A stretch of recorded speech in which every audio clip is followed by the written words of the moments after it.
नमस्कार दोस्तों। आज का दैनिक जागरण का संपादकीय लिखेंगे जिसकी गति होगी लगभग 90 शब्द प्रति मिनट। दोस्तों, आपसे एक आग्रह है कि पहले आप लोग डिक्टेशन को बिना आउटलाइन देखे लिखें। इस डिक्टेशन का पीडीएफ डिस्क्रिप्शन बॉक्स में दिया हुआ है। फिर आप आउटलाइन देख लें, जिन शब्दों की नहीं आ रही हो उसका अभ्यास कर लें और पुनः एक बार इस डिक्टेशन को फिर से लिखें और कई बार पढ़ें। तभी आप अच्छा स्कोर कर पाएंगे। अब आप लोग तैयार हो जाएं। डिक्टेशन स्टार्ट होगी 5 सेकंड बाद।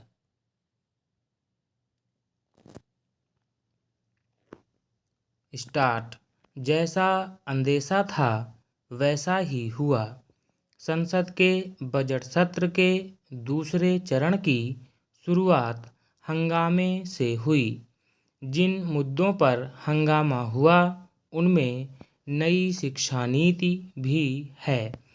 इससे अधिक दुर्भाग्यपूर्ण और कुछ नहीं कि नई शिक्षा नीति को दलगत राजनीतिक हितों से जोड़कर देखा जा रहा है और कुछ राज्यों की ओर से केवल इसलिए उसका विरोध किया जा रहा है ताकि लोगों की भावनाओं को भड़काकर राजनीतिक लाभ उठाया जा सके। नई शिक्षा नीति का सबसे अधिक विरोध तमिलनाडु के मुख्यमंत्री एम.के. स्टालिन की ओर से किया जा रहा है। इस विरोध के पीछे क्षुद्र राजनीति है। स्टालिन को सबसे अधिक आपत्ति नई शिक्षा नीति के त्रिभाषा फार्मूले पर है। यह फार्मूला नया नहीं है। यह 1968 में ही बन गया था।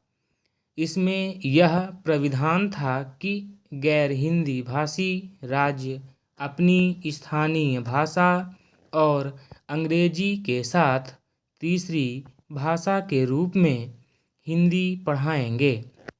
यह उल्लेखनीय है कि 2020 की नई शिक्षा नीति में हिंदी की अनिवार्यता खत्म कर दी गई है। इसके बाद भी स्टालिन यह शोर मचाने में लगे हुए हैं कि त्रिभाषा फार्मूले के जरिए मोदी सरकार तमिलनाडु पर हिंदी थोपना चाहती है। यह निरा झूठ है और इसका उद्देश्य लोगों को बरगलाना है। तमिलनाडु में अगले वर्ष विधानसभा चुनाव होने हैं। स्टालिन इन चुनावों में अपने पक्ष में माहौल बनाने के लिए ही नई शिक्षा नीति का विरोध करने में लगे हुए हैं। समस्या यह है कि इसके लिए वह झूठ बोलने से भी नहीं चूक रहे हैं। संकीर्ण राजनीतिक स्वार्थों के फेर में उन्होंने इतना उग्र रूप धारण कर लिया है कि हिंदी के साथ संस्कृत पर भी आपत्ति जता रहे हैं। हिंदी विरोध के अलावा उन्होंने परिसीमन को लेकर भी यह माहौल बनाना शुरू कर दिया है कि इससे दक्षिण के राज्यों को राजनीतिक क्षति उठानी पड़ेगी। हालांकि प्रधानमंत्री और गृहमंत्री यह स्पष्ट कर चुके हैं कि परिसीमन से किसी राज्य को कोई नुकसान नहीं होने दिया जाएगा।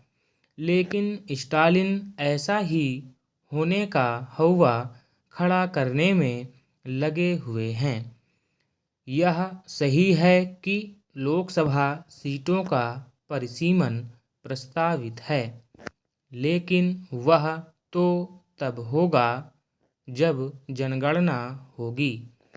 जब न जनगणना हुई है और न ही यह तय हुआ है कि वह किस आधार पर होगा, तब फिर स्टालिन उसे लेकर लोगों को आशंकित करने में क्यों जुटे हुए हैं।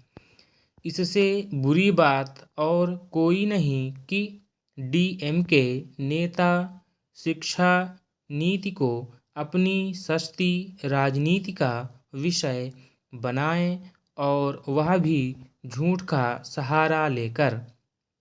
उन्हें ऐसा करने से रोका जाना चाहिए, क्योंकि त्रिभाषा फार्मूले में हिंदी का उल्लेख तक नहीं है। यदि स्टालिन को यकीन न हो तो वह नई शिक्षा नीति तैयार करने वाली समिति के प्रमुख के कस्तूरीरंगन से संपर्क करें, जो खुद तमिलियन हैं। स्टॉप।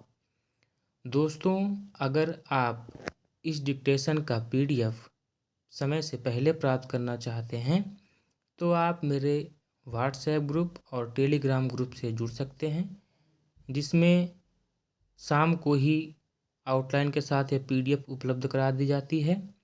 तो आप लोगों को पर्याप्त समय मिल जाता है कि आउटलाइंस की प्रैक्टिस कर लें और शाम में डिक्टेशन दी जाती है। तो व्हाट्सएप और टेलीग्राम दोनों का लिंक डिस्क्रिप्शन बॉक्स में दिया हुआ है। धन्यवाद।